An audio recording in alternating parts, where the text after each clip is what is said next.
저희 오늘 말씀 보도록 하겠습니다. 요엘서 말씀인데요. 요엘서 2장 저희 11절부터 16절까지 말씀 보도록 하겠습니다.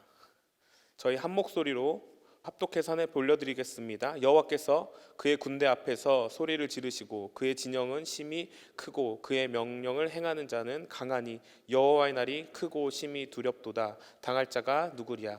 여호와의 말씀에 너는 이제라도 금식하고 울며 애통하고 마음을 다하여 내게로 돌아오라 하셨나니 너희는 옷을 찢지 말고 마음을 찢고 너희 하나님 여호와께로 돌아올지라. 그는 은혜로우시며 자비로우시며 노하기를 더디하시며 인애가 크시사 뜻을 돌이켜 재앙을 내리지 아니하시나니 주께서 혹시 마음과 뜻을 돌이키시고 그 뒤에 복을 내리사 너희 하나님 여호와께 소제와 전제를 드리게 하지 아니하실지는 누가 알겠느냐? 너희는 시온에서 나팔을 거룩한 금식일을 정하고 성회를 소집하라. 백성을 모아 그 모임을 거룩하게 하고 장로들을 모으며 어린이와 젖 먹는 자를 모으며 신랑은 그 방에서 나오게 하며 신부도 그 신방에서 나오게 하고. 아멘. 지난 주간에 저희 둘째 아이의 생일이 있었습니다. 그래서 사실 2021년도 달력을 집에 새롭게 가져가자마자 둘째 아이는 당당하게 2월 달을 딱 피더니 자기 생일에 크게 동그라미를 쳤습니다. 그리고 매일 아침마다 일어나자마자 눈을 뜨자마자 제 손을 이끌고 달력 앞으로 나아가 자기가 동그라미 친 그날을 기록하며 아빠 며칠 남았지? 라는 이야기를 매일같이 물어보았습니다. 왜냐하면 그 생일날 저희가 그 가장 좋아하는 그 게임기 하나를 선물로 사주기로 했었기 때문이에요. 그래서 매일같이 아이는 손꼽아 그날을 기다린 것이죠. 사실 한 달을 버틴 것이 아니라 작년 생일부터 올 생일까지 그 기간들을 기다렸던 것 같습니다. 우리는 어떤 기념일에 맞춰서 D-Day를 설정하고 그래서 D- 며칠 남았다 이런 것들을 계속 정기적으로 체크업하곤 합니다. 그래서 빨리 그날이 오기를 카운트다운을 할 때가 있죠. 어린 아이들은 저희 아이들처럼 생일날이 다가오기를 손꼽아 기다리기도 합니다. 또는 크리스마스를 기다리기도 하죠. 선물을 받을 수 있는. 어른들은 어떨까요? 여성들은 또 기대하는 마음으로 결혼 기념일을 손꼽아 기다립니다. 그러나 남성들은 두렵고 떨리는 마음으로 결혼 기념일을 기다리며 나아갈 때가 있습니다. 또 여성들은 지난 주일처럼 2월 14일 발렌타인데이를 어떻게 보면 손꼽아 기다리면서 은근 우리 남편분들에게 이번 주일이 무슨 날이더라 뭐 이런 이야기들을 하곤 하지요. 또 남성들은 블랙 프라이데이를 기다립니다. 또는 사이버 먼데이 같은 날을 1년 동안 내내 기다리다가 원하는 어떤 물건들을 저렴한 가격에 사기도 합니다. 누구나 한 번쯤 어떤 날을 정해놓고 그날이 손꼽아 다가오기를 기대했던 경험들은 한 번씩 다 있으실 것입니다. 특별히 남성분들은 군대에서 매일같이 손꼽아 기다리는 그 저녁날, 그래서 그 소대에 항상 막내에게 아침마다 보고를 하게 하죠. 뭐 누구누구 병장님 D- 며칠입니다. 또 여성분들은 10달 동안 뱃속에서 아이를 안전하게 기르다가 아이가 밖으로 세상으로 나오게 될 그 듀데이를 매일같이 기다리면서 하루하루를 보낸 경험들이 다 있으실 것입니다. 이렇게 D-Day를 경해두고 그날이 오기를 간절히 소원하는 것은 우리 가운데 있어서 참 소중한 경험들, 기억에 남을 만한 기억들로 우리 가운데 이렇게 머릿속에 자리 잡혀 있습니다. 우리 기독교에 있어서도 중요한 기념일들이 몇 가지가 있습니다. 아이들이 좋아하는 성탄절이 있을 수도 있고, 또 오순절, 저희가 살펴보고 있는 사도행전에서 나타난 오순절의 사건도 우리가 하나의 기념일로 볼 수 있습니다. 또 6월절 사건도 기념일일 수도 있고, 추수감사절도 우리가 기념일로 지킬 수 있습니다. 그런데 저는 개인적으로 기독교의 이 많은 기념일들 중에 가장 중요한 의미 있는 기념일이 어떤 기념일일까 곰곰이 생각해 보니까요, 부활절이 그래도 우리들 가운데 가장 중요한 사건이 아닐까, 우리가 가장 기념해야 될 날이 아닐까라는 생각을 해보게 되었습니다. 예수 그리스도께서 십자가의 죽으심과 그 십자가의 죽음 뒤에 이후에 나타난 그 부활의 승리로 인해 영원히 죽을 수밖에 없는 죄인인 우리가 하나님과 죄로 인해 끊어져 밖에 살 수 없던 우리들이 그 은혜로 말미암아 그 부활의 놀라운 사건으로 말미암아 그 모든 것들이 다시 한번 하나가 되어지고 우리가 하나님의 자녀라 일컬음을 받게 되고 죄인이 의인이 되며 영원히 지옥에 떨어져 죽을 수밖에 없는 영혼이 천국 시민권으로서의 거듭난 인생을 살아갈 수 있게 허락하신 그 부활의 사건이야말로 우리들 가운데 가장 기념이 돼야 될 그 절기가 아닌가라는 생각을 해보게 됩니다. 성경 말씀에서도 그래서 부활이 얼마나 중요한지 성경은 계속 주목하고 있는데요. 바울은 고린도전서 15장 13절 14절에 이렇게 이야기합니다. 만일 죽은 자의 부활이 없으면 그리스도도 다시 살아나지 못하셨으리라. 그리스도께서 만일 다시 살아나지 못하셨으면 우리가 전파하는 것도 헛것이요 너희의 믿음도 헛것이며, 부활이 없었으면 우리의 부활도 없었다라는 이야기를 하고 있는 것이죠. 그만큼 부활은 우리 인생 가운데 어떻게 보면 정말 가장 중요한 하나님의 그 구원의 사건 가운데 역사적인 순간이 아닐까 생각을 해봅니다. 특별히 오늘은요, 그 부활절을 기다리고 소망하며 나아가는 우리 성도들에게 있어서 중요한 날입니다. 왜냐하면 그 부활절을 맞이하는 D-40일을 기념하는 수요일이기 때문입니다. 앞으로 다가올 주일을 제외하고 나머지 평일들을 카운트했을 때 이제 40일 뒤면 우리가 부활의 그 영광스러운 감격을 맞이할 수 있기 때문인 것이지요. 초대교회 성도들은 이 절기, 이 40일이라는 기간을 너무나 철저하게 잘 지켰습니다. 모든 것을 절제하고 금식하고 오락을 금하고 참회로 기도하며 이 절기를 지내야만 했습니다. 그러나 이 거룩한 의식이 종교 개혁을 지나면서 많이 약화되었다고 합니다. 캐톨릭의 잘못된 의식들을 모두 파해버려야 했기 때문에 모든 의식들에 대해서 그 의미를 퇴색시켜버리거나 약화시켜버렸다라고 이야기합니다. 그런데 그중 하나가 이 사순절에 대한 개념을 그렇게 만들어버렸다라고 신학자들은 이야기합니다. 오늘날 사순절의 의미를 깊이 있게 묵상하면서 시간들을 보내는 분들은 많지 않을 겁니다. 오늘 이미 여러분들이 하루를 사셨어요. 이미 D-40일이 시작되었습니다. 사순절에 대한 의미를 얼마나 깊이 있게 묵상하면서 제가 오늘 말씀을 전하지 않았더라면 사순절이었나? 하고 그냥 지나갈 수 있을 법한 시간들을 우리도 마찬가지로 보내고 있다라는 것이죠. 그러나 사순절은 우리 그리스도인들에게서 정말 큰 의미가 있는 절기입니다. 많은 유익이 있어요. 1년 365일 중 40일을 거룩하게 하나님 앞에 나의 경건을 지켜드리며 나아가야만 하는 시간, 나의 신앙의 상태를 40일이라는 기간 동안 돌아보며 내가 얼마나 하나님 앞에서 온전히 하나님의 그 부활의 영광에 참여하고 기쁨으로 맞이하는 그 순간을 기다리며 사모하고 살아가는지를 돌아볼 수 있는 시간이기 때문입니다. 이 40일 동안 우리는 부활하신 예수 그리스도의 참 사랑을 회복해야 하는 것입니다. 자신의 죄를 죄와 같이 뒤집었으며 참회하며 인내하며 육신의 만족을 제거하여 버리고 그렇게 우리가 하나님 앞에 가까이 나아갈 때 그 부활의 영광에 우리가 참여한 자가 될 수 있다라는 것입니다. D-40일입니다. 오늘부터 우리는 사순절을 하루 지켜나갈 것입니다. 손꼽아 기다리며 자신의 생일날 선물을 받기를 간절히 사모하면서 매일 아침 눈을 뜨자마자 갈력 앞에 나아가는 아이의 모습처럼 40일 뒤에 나타날 그 부활의 예수 그리스도를 맞이할 우리의 마음의 심령 위에 그 간절히 사모함이 예수 그리스도를 마주할 그날을 사모하며 나아가는 우리의 심령처럼 다시 한번 하루하루 우리가 손꼽아 기다리며 나아갈 수 있는 저와 여러분들 되어질 수 있기를 예수님의 이름으로 축복합니다. 성경에 이 40이라는 숫자가 참 의미 있는 숫자라는 것을 잘 알고 계실 것입니다. 노아가 방주에 올라 문이 닫히고 40주야 동안 비가 내리게 되었습니다. 모세에게 있어서 특별히 40이라는 숫자는 참 의미가 있는 시간이죠. 애굽에서 왕자로서의 40년이라는 시간을 보냅니다. 그리고 미디안 광야로 쫓겨나 40년이라는 시간을 또 그 가운데 시간을 보내게 됩니다. 시내산에서 40일 동안 하나님과 대면하는 시간을 갖기도 하고, 또 이스라엘 백성들을 이끌고 나아가 40년 동안 광야에서 생활을 해야만 했습니다.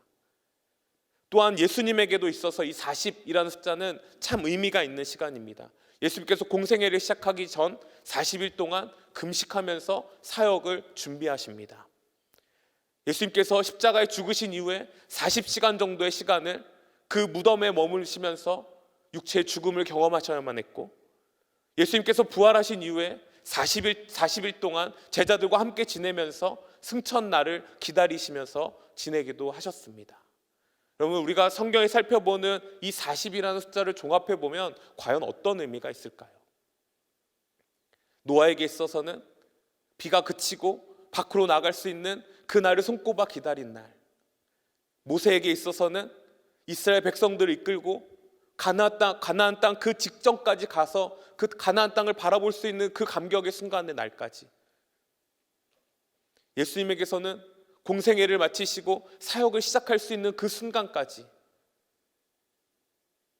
다시 부활하시길 대기하는 그 40시간 동안의 시간, 다시 승천하시기 40일 동안의 그 시간들, 이 시간들을 종합해 보면 40이라는 숫자는 훈련의 시간 또는 인내의 시간이라는 것을 우리가 살펴볼 수 있습니다.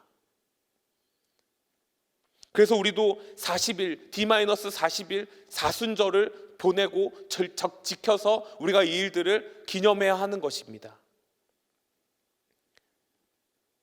우리에게도 이 시간이 필요합니다. 예수 그리스도의 부활하심을 준비하며 기다리며 훈련받고 인내로 나아갈 만한 이 시간들이 우리 가운데서는 너무나 영적으로 우리 가운데 유익이 있는 시간들이 된다라는 것입니다. 예수 그리스도의 십자가의 죽음을 넘어서서 부활의 그 감격스러운 영광의 순간까지 우리가 얼마나 잘 준비되었는지, 우리가 얼마나 참아냈는지, 이 기간들을 통해서 그 영광스러운 감격이 우리 가운데 정말 마음 깊은 곳에서부터 우러나올 수 있을지, 겉모습만 나도 부활한 주님과 함께한 자지 라고 이야기할 수 있을지가 판가름 난다라는 것입니다. 사랑하는 성도 여러분, 훈련받는 것은 어렵습니다. 인내하는 거 참 어렵습니다. 왜냐하면 기존의 생활 방식을 벗어나서 그 훈련의 자리로 들어간다라는 것이 너무나 어렵기 때문입니다. 평한 곳, 안주함이 있는 곳, 만족함이 있는 곳을 떠나 아무것도 없는 광야로 나아가 훈련을 받아야만 하는 그 시간들이 우리 가운데는 고통의 시간일 수밖에 없는 것이지요. 그러나 이 40일이라는 시간이 우리 가운데 필요한 것은 그 훈련의 시간, 그 인내의 시간을 통해서 분명 우리는 우리의 영적 성숙이 있을 것이며, 더 하나님께 우리의 마음을 드릴 수 있는 시간이 될 것이며, 우리가 더 하나님과의 친밀한 교제로 들어갈 수 있는 시간을 분명 하나님은 허락하실 것이기 때문입니다. 그 어떤 대장도요, 훈련이 되어 있지 않는 군사는 전쟁터로 절대 내보내지 않습니다. 가면 100% 죽을 거 뻔하니까, 또 잘못하다가 우리 아군까지 죽이게 될 수 있는 상황이 될 수 있으니까. 그렇기 때문에 우리는 이 훈련의 기간들을 잘 버텨내야 하는 것입니다. 금식하고 절제하고 우리의 정욕들을 다 내려놓고 그 어떤 모양이라서라도 악한 것은 제거하여 버리고 하나님을 더 바라볼 수 있는 자리로 나아갈 수 있는 저희들의 모습이 훈련되어져야 한다는 거예요. 여러분, 함께 나아가 싸우지 않고서는 그 전쟁의 승리의 기쁨에 동참할 수 있을까요, 없을까요? 내가 훈련받지 않고 훈련되어지지 않아서 군사로서 이 전쟁터의 군인으로서 참여하지 않았는데 어떻게 이 전쟁의 승리의 기쁨에 내가 참여할 수 있겠어요? 많은 그리스도인들이 사순절을 보내면서 부활의 기쁨과 감격은 나도 체험하고 싶어 하면서도 이 기간을 아무렇지도 않게 보내면서 허송생활하면서 내 만족, 내 즐거움 다 챙길 거 하면서 이 기간들을 보내고 내가 마치 참여한 것처럼,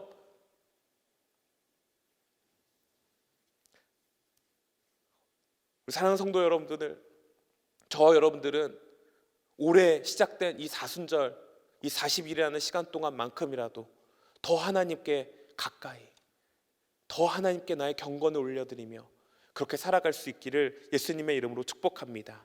그래서요, 이 고난의 동참하는 것이 너무나 중요합니다. 어렵고 힘든 자리로 우리가 계속해서 들어가고 나아가는 것, 그것이 하나님을 바라볼 수 있는 자리라면 과감하게 그 자리로 들어갈 수 있는 우리의 믿음의 용기와 담력이 필요하게 된 것입니다. 그래서 우리가 사순절이라는 이 기간을 어떻게 준비하면서 훈련받으면서 인내로 나아가야 하는지 오늘 요엘서 말씀을 통해서 함께 살펴보도록 하겠습니다. 요엘서는요, 갑자기 들이닥친 메뚜기 때의 그런 영향으로 인해 온 남유다 땅이 재앙과 같은 그런 대재앙을 맞이한 것 같은 시간을 보낸 그런 상황 가운데 놓여 있는 책입니다. 백성들은 극심한 가뭄에 시달려야만 했습니다. 그래서 아픔과 그 어려움들을 매일같이 호소하고 불평불만을 하나님 앞에 터놓고 있는 상황이었죠. 그러자 백성 중에 일부는 하나님의 심판으로 이제 우리가 완전히 망하게 되었다 하면서 손을 놓고 자포자기하는 일부의 사람들이 있었습니다. 또 다른 일부는 이건 우연한 자연 피해일 뿐이지 이 또한 다 지나갈 거야 라며 아니란 생각으로 그 시간들을 보내고 있는 이스라엘 백성들의 모습이 있었습니다. 두 가지의 모습이었죠. 자포자기하거나 아니라거나. 이런 상황 가운데 하나님께서는 요엘 선지자를 부르시고 남유다를 다시 한번 회복할 것을 약속하시면서 믿음의 날을 선포하고 있는 것을 볼 수 있습니다. 그래서 오늘 11절 말씀에 보면요, 여호와께서 그 군대 앞에 소리를 지르시며 그의 진영은 힘이 크고 그의 명령을 행하는 자는 강하니 여호와의 날이, 요엘은 여호와의 날, 그 날에 대한 것들을 지금 믿음으로 선포하고 있는 것입니다. 그 날은 크고 심히 두렵도다, 당할 자가 그 누구도 없다라는 것을 말하고 있는 거예요. 그렇다면 이제 이스라엘 백성들은 여호와의 날을 디데이로 삼고 하루하루를 그 디데이를 기다리면서 사모하면서 살아가야겠지요. 그래서 하나님께서는 그 백성들이 그 디데이를 어떻게 준비하면서 어떻게 훈련받아서 살아가야만 하는지를 말씀을 통해서 우리 가운데 또한 이야기하고 있는 것을 볼 수 있습니다. 본문 15절 16절 말씀해 보면 특별히 하나님께서 이스라엘 백성들에게 전 국민적인 대금식 성회를 열라고 선포하십니다. 그 모임을 거룩하게 지키고 모든 자들이 한자리에 나와서 그 날을 선포하라라고 이야기하고 있는 것을 볼 수 있죠. 15절 16절 말씀 한번 같이 읽어보겠습니다. 시작. 너희는 시온에서 나팔을 불어 거룩한 금식일을 정하고 성회를 소집하라. 백성을 모아 그 모임을 거룩하게 하고 장로들을 모으며 어린이와 젖 먹는 자를 모으며 신랑을 그 방에서 나오게 하며 신부도 그 방에서 나오게 하고. 시온이라는 곳은 예루살렘입니다. 하나님의 거룩한 도성이 있는 곳이지요. 그곳에서 나팔이 울려 터집니다. 이는 왕의 소집을 알리는 큰 나팔 소리입니다. 하나님께서 이스라엘의 왕으로서 큰 나팔을 불며 하나님의 행하실 일들에 대해서 먼저 선포하고 있는 것이죠. 여러분, 이 나팔에 불복종하는 것은 하나님 말씀에 불복종하는 것으로 왕의 명령에 거역하는 자가 어떻게 된다라는 것 우리는 너무나 잘 알고 있어요. 생명을 보장받을 수 없는 것이죠. 그러면서 온 백성들을 불러 모으고 무엇을 선포합니까? 금식일을 정하다라고 이야기합니다. 그것도 거룩한 금식일. 그리고 성회로 모이라고 합니다. 거룩한 모임이 되어야 한다고 이야기합니다. 장로들, 어린아이들, 젖 먹는 자, 심지어 정혼한 신랑과 신부까지도 다 각 방에서 나와야 한다라는 것을 말씀하고 있습니다. 여러분, 이스라엘의 결혼 문화에는 저희가 너무나 잘 알고 있는 것처럼 신랑과 신부가 먼저 정혼을 하게 됩니다. 그러면 어느 정도 기간 동안 신랑은 신부를 데리고 와서 살 집을 마련해야 하며 신부는 신랑 집에 들어갈 예물들을 준비하고 신랑이 오기까지 자기 집에서 기한 제한 없이 기다려야만 하는 그런 그 관례가 있습니다. 그래서 남자 쪽 그 아버지께서 자 이제 때가 된 것 같다, 너가 가서 신부를 데리고 오너라 하면 신랑은 친구들과 함께 나팔을 불며 신부를 데리러 오는 그런 예식의 습관이 있습니다. 그래서 민수기에 보면 이 정혼한 신랑과 신부는요, 심지어 이 신랑이 국가적으로 전쟁이 터졌음에도 불구하고 이 신랑은 아버지께서 명령하는 그 결혼 예식 날을 기다려야 하기 때문에 그 전쟁에 나가지 않아도 된다라고 하나님이 말씀하십니다. 국가적인 전쟁이 터져도 이 신랑과 신부는 각 방에서 기다리는 것이 그들의 일이라는 거예요. 그런데 이 날이 얼마나 중요하면 정혼한 신랑도 정혼한 신부도 각자 방에서 나와야 한다라고 이야기하고 있는 거예요. 이 상황이 얼마나 긴급하고 얼마나 중요하면 국가적인 전쟁보다 더 중요한 사건이기 때문에 하나님께서는 온 백성들을 한자리에 불러 모아 놓으신 것을 볼 수 있습니다.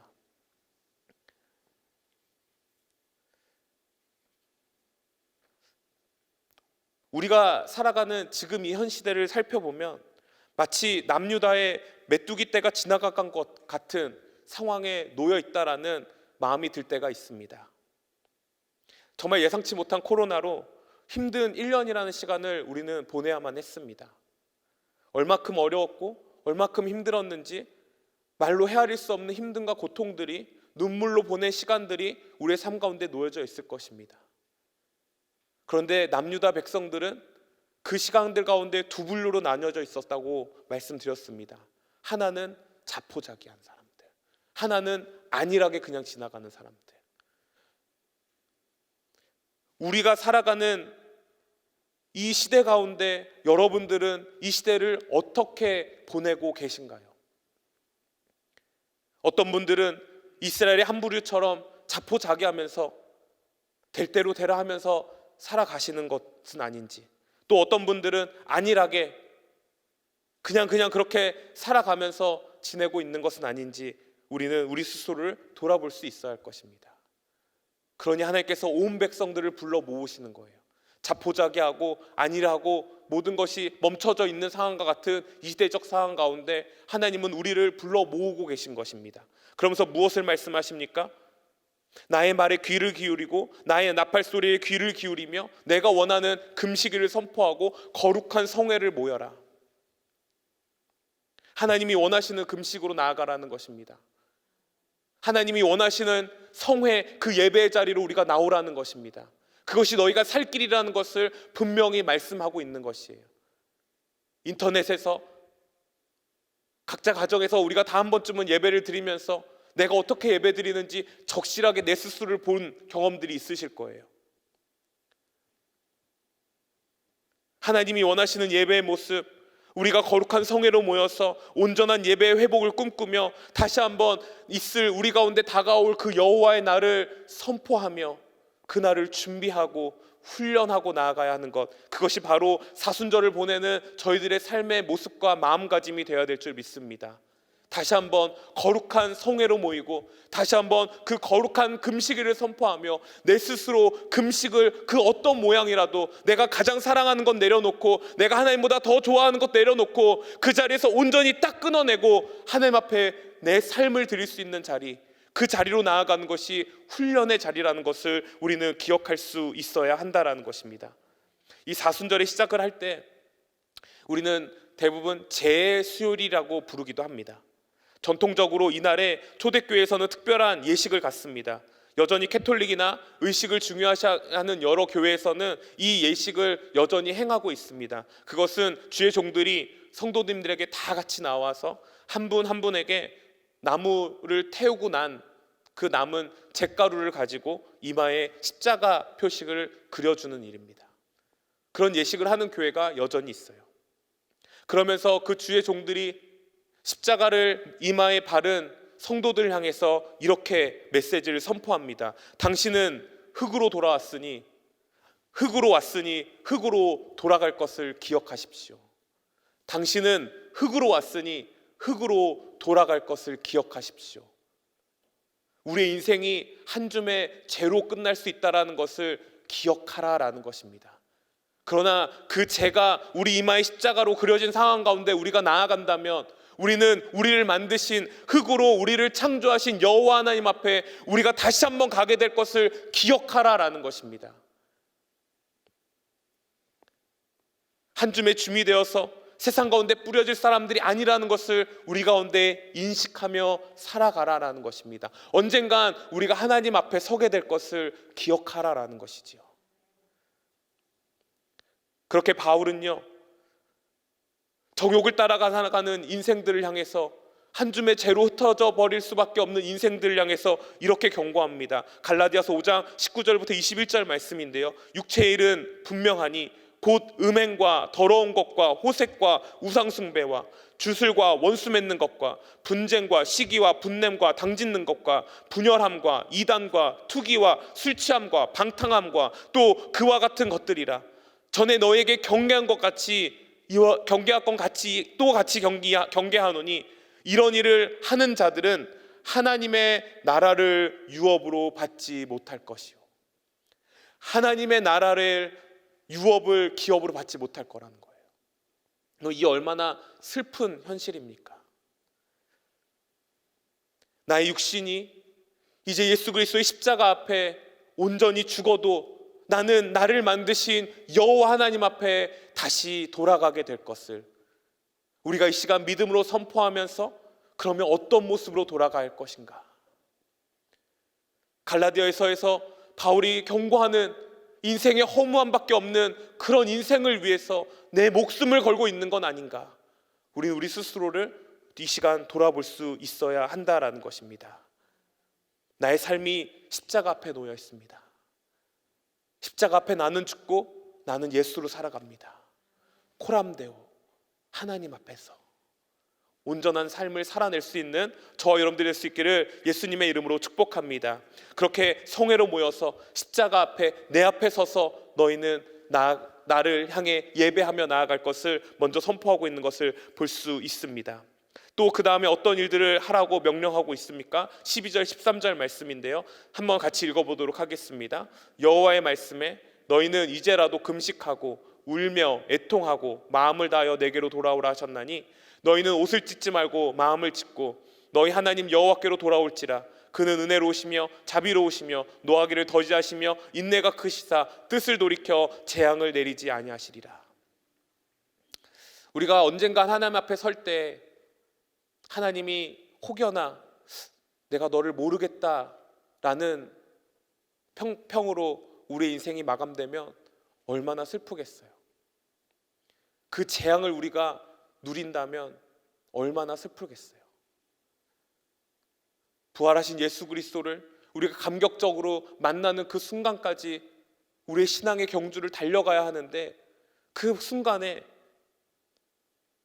내가 너를 모르겠다 한다면, 우리 이름이 그 생명책에 기록되어져 있지 않다면, 그 재앙 가운데 우리가 얼마나 아픔과 영원한 눈물로 남은 삶을 살아나가야 할까요? 사랑하는 성도 여러분, 그렇게 우리는 이제부터라도 이 사순절을 기념하면서 우리의 영적 신앙 상태를 계속 돌아보고 내가 하나님 앞에서 온전한 모습으로 살아가고 있는지를 돌아볼 수 있어야 한다라는 것입니다. 하나님께서는요, 너무나 감사하게도 사랑하는 자들에게 시간을 허락하신다라는 거예요. 40일이라는 시간, 그거보다 더한 시간, 여호와의 날을 디데이로 삼고 그날을 위한 준비를 하라라고 충분한 시간들을 우리 가운데 허락하신다라는 거예요. 돌이킬 수 있는 기회를 주신다는 거예요. 죄로 인해 나무 숲속 뒤에 숨은 아담에게 하나님께서 찾아와 뭐라고 하십니까? 아담아 아담아 내가 어디 있느냐. 하나님이 모르셔서 아담이 어디 있는지 모르셔서 아담에게 그렇게 물어보시는 건가요? 아닙니다. 스스로 자복하고 나올 수 있는 기회를 주시는 거예요. 하나님, 내가 너무나 부끄럽습니다. 금식하며 울며 애통하며 마음을 다하여 내게로 돌아오라라고 하나님은 우리들 가운데도 호소하고 있는 것입니다. 옷을 찢지 말고 마음을 찢고 하나님께 돌아오라는 거예요. 우리가 잘 알고 있는 것처럼 여호수아가 아이 성정복에 실패한 후에 하나님 앞에 나아갈 때 자신의 옷을 찢으며 나아갑니다. 아합 왕이 하나님으로부터 심판의 경고를 듣고 나서 다시 한번 하나님 앞에 나아갈 때 자신의 옷을 찢고 하나님 앞에 나아갑니다. 구약 성경에 옷을 찢는다는 것은 나의 진정한 회개를 하나님 앞에 보여드리겠다라는 의미가 있는 거예요. 그런데 요엘 선지자는 오늘 말씀에 옷을 찢지 말고 무엇을 찢으라? 마음을 찢으라라고 이야기하는 거예요. 그 당시에 이스라엘 백성들이 얼마나 형식만 남은 회개의 자리로 들어가 그냥 내가 옷만 찢으면 하나님이 용서해 주겠지, 겉으로만 있었던 회개의 자리로 나아가는 그 너무나 암울한 사동한 가운데 옷을 찢지 말고 마음을 찢어야 한다. 허울뿐인 눈물이 아니라 마음 깊은 곳에서부터 우러나오는 눈물이 너희 눈의 가운데 떨어져야 그 눈물로 인해 하나님이 우리의 마음의 중심을 보시고 너의 돌이킴을 보시고 그 여호와의 날에 그 재앙을 면할 길을 우리 가운데 허락하신다라는 것이지요. 형식만 갖춘 회개가 아니라는 거예요. 우리의 회개의 모습은 어떠합니까? 하나님 앞에 나와 기도의 자리에 나아갈 때 우리는 얼마나 우리의 마음을 담아서 하나님, 내가 잘못했습니다, 하나님, 내가 죄인입니다 를 고백하시나요? 회개의 기도를 하면서도 하나님 앞에 나 잘못했습니다 하면서도 아무런 마음에 요동도 없고 감정도 없이 입술로만 하나님 앞에 나의 죄악들을 용서함을 구하고 있는 저희들의 모습이 있는 건 아닐까요? 옷을 찢는 것이 아니라 마음을 찢으라라고 말씀하십니다. 그렇게 하면 어떻게 하신다고요? 재앙이 아니라 구원을 너희 가운데 허락하실 것이다. 그렇게 하면 어떻게 하신다고요? 슬픔 대신 우리 가운데 희락을 주실 것이며, 재 대신 화관을 주실 것이며, 근심 대신 찬송을 주실 것이라고 약속하십니다. 우리 하나님 참 좋으신 분이세요. 그런데 우리가 그 자리로 나아가는 삶의 모습이 있어야 한다라는 것입니다. 오늘부터 시작되는 사순절의 기간 동안 저희들에게 하나님이 원하시는 것이 있다면 그날 그 감격스러운 부활의 순간에 우리가 동참되어져 그 기쁨의 현장 가운데 우리가 들어가기 원하신다면 오늘부터 우리는 회개의 자리로 나아가야 될 줄 믿습니다. 마음을 찢고 애통하며 울며 금식하며 제발 나에게 돌아오거라, 제발 나에게 돌아오거라 외치시는 하나님의 그 명령 앞에 우리가 순종할 수 있어야 합니다. 여호와께 돌아오라라고 말씀해서요, 돌아와 줄래가 아니라 너희는 돌이켜야 한다라고 명령하고 계시는 거예요. 그 명령에 우리가 순종해야 된다는 거 아시잖아요. 순종이 수천 번의 제사보다 낫다는 거 우리가 너무나 잘 알고 있잖아요. 이 예배 자리에 나오고 기도의 자리에 수천 번 수만 번 나오는 것보다 진정으로 하나님 말씀 앞에서 순종의 자리로 들어가는 것이 하나님이 기뻐하신다는 거 우리 너무나 잘 알고 있잖아요. 그런데 하나님 무엇을 말씀하십니까? 돌아오라라고 말씀하십니다. 너희가 안주하려고 했던 그 신앙의 자리에서 이제 돌아오라라고 말씀하십니다. 자포자기했던 신앙의 자리에서 돌아오라고 말씀하십니다. 평안한 자리에서 내 유익과 내 만족을 다 즐기는 자리에서 이제는 나에게 좀 돌아오라라고 말씀하고 계십니다.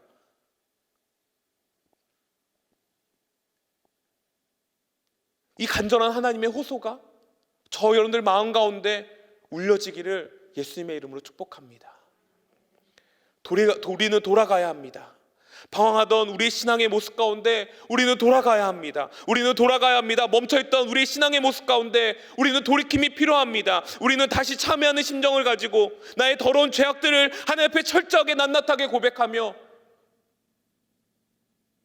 끊임없이 흐르는 눈물로 하나님 앞에 나아가는 그 간절한 마음이 우리 가운데 회복되어야 될 줄 믿습니다. 예수 그리스도를 만난 그 첫사랑의 감격에 겨워 우리가 무엇이라고 하나님 앞에 고백합니까? 하나님, 내가 죄인이었군요. 하나님, 내가 하나님을 바라볼 수도 없고 하나님을 쳐다볼 수도 없고 간이 하나님을 하나님이라고 부를 수밖에 없는 존재인 나를, 그런 더러운 죄인인 나를 예수 그리스도의 십자가가 나를 살리셨군요. 이제 그 부활의 감격에 내가 들어가기 원합니다. 그러려면 우리는 더 철저하게 우리의 자신을 낮추고 십자가 앞에 더 우리는 무릎 꿇고 모든 우리의 죄악과 무거운 짐들을 내려놓고 하나님 앞에 나아가야 될 줄 믿습니다. 다시 참여하는 심정을 우리 마음 가운데 회복해달라고 우리 같이 기도해야 될 줄 믿습니다. 또한 하나님께서 우리 가운데 원하시는 그 진정한 참된 회개의 자리로 나아가 정말 하나님 앞에 눈물로 간절히 호소했던 그 연약하고 부족했던 내 연약한 심정들이 다시 한번 내 마음 가운데, 심정 가운데 끌어올라서 마음을 찢는 자리로 나아갈 수 있는 저 어려움도 될 줄 믿습니다. 그래서 폴로셔 목사님은요, 이렇게 말씀하십니다. 회개의 문을 통과하지 않고서 아무도, 그 누구도 천국에 들어가지 못하리라. 저는 폴로셔 목사님께서 이 말씀을 선포할 때 제 마음 깊은 곳에서 아멘 했습니다. 회개의 문을 통과하지 않고서는 그 누구도, 그 아무도 천국에 들어가지 못하리라. 왜 이렇게 가신 있게 담대하게 선포할 수 있는 것입니까? 마태복음 18장에 예수님께서 이렇게 말씀하시죠. 내 이르시되 진실로 너희에게 이르노니 너희가 돌이켜 어린아이들과 같이 되지 아니하면 결단코 천국에 들어갈 수 없느니라. 돌이키지 아니하면 결단코 천국에 들어갈 수 없으니라. 회개의 자리로 나아가지 않으면 결단코 천국에 들어갈 수 없으니라. 예수 믿으면 천국, 이걸로 끝나는 인생이 아니라 돌이키지 아니하면 우리의 삶의 변화가 일어나지 아니하고 여전히 죄성으로 살아간 우리의 근본된 모습들이 변화되지 아니하면 결단코 천국에 들어갈 수 없느니라. 여러분, 이게 하나님의 말씀입니다. 우리가 바꿀 수 있어요? 우리 마음대로 이것을 변경할 수 있습니까? 적당히 들어갈 수 있으니라? 아니잖아요. 결단코 못 들어간다고 하는데 그럼에도 우리는 돌이키지 않습니다. 사단은 계속 우리에게 이렇게 미혹하는 거예요. 믿음으로 구원받는 거잖아. 너 이미 믿음으로 구원받은 자잖아. 뭘 계속 그렇게 돌이켜? 너 잘 살아가고 있잖아. 너 열심히 하고 있잖아. 우리를 혼란스럽게 만들어요. 마치 죄인인데 죄인이 아닌 것처럼 우리를 미혹하는 거지요. 우리의 기도의 간구에 몇 프로가 회개의 기도의 자리에 자리 잡혀 있습니까? 기도의 자리로 들어갈 때 얼마나 많은 시간 우리가 회개의 기도에 시간을 쏟고 있습니까? 우리가 구하고자 하는 간구의 시간에 비해서 나의 잘못을 구하는 시간은 얼마나 되세요? 우린 이게 더 중요하잖아요. 하나님 앞에 내가 받아야 될 것들.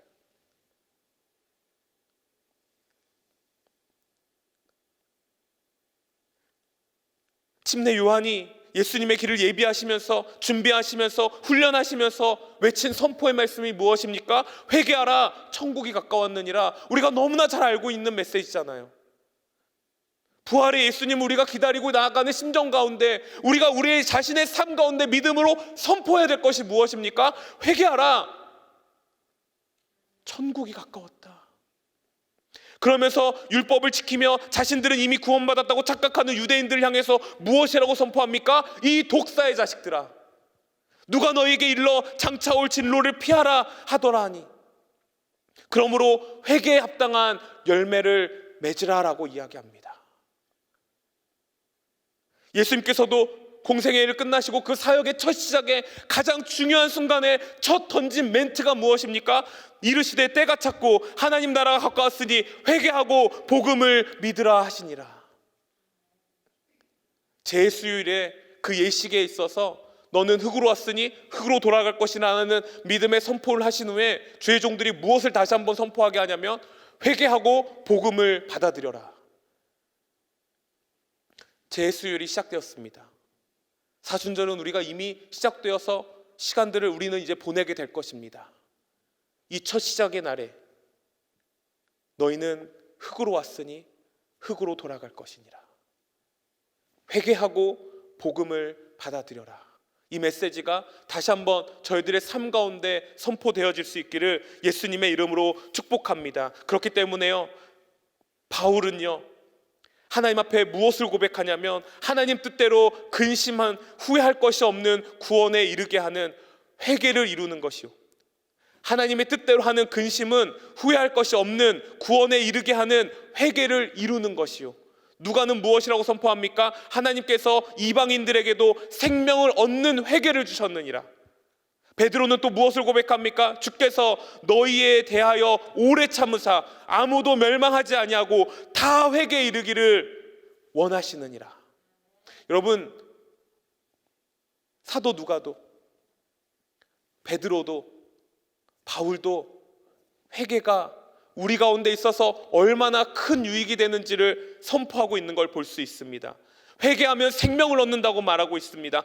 회개하면 구원에 이른다고 말씀하고 있습니다. 회개는 하나님이 원하시는 일이라고 말씀하고 계십니다. 입술로 나 주님의 기쁨 되기 원합니다. 간절히 원하면서도 하나님이 진정 원하시는 것이 말씀 가운데 적혀져 있음에도 우리는 그 자리로 들어가지 못합니다. 사랑하는 성도 여러분, 특별히 사순절 기간 우리가 기억해야 될 것은 여호와께 돌아가는 것입니다. 여호와의 날, 그 날이 우리 가운데 재앙으로 다가올 것이 아니라 참 승리의 기쁨으로 그 부활하신 예수님과 그 영광스러운 날들에 우리가 동참되어지기 위해서 우리는 그 날을 준비하고 훈련해야 하는 것입니다. 그 가운데 우리는 여호와께 돌아감, 거룩한 성회로 모임, 금식을 선포하고 경건을 선포하고 내가 세상 육체의 만족에 빠져있던 그 모든 것들을 끊어내버리고 이 기간들을 우리가 잘 훈련받고 인내로 나아가 그 부활의 주님과 함께 다시 부활할 우리의 영원한 천국의 생명을 위해서 훈련받아지고 다시 한번 그렇게 나아갈 수 있는 저와 여러분들이 줄 수 있기를 예수님의 이름으로 축복합니다. 우리 같이 기도하겠습니다.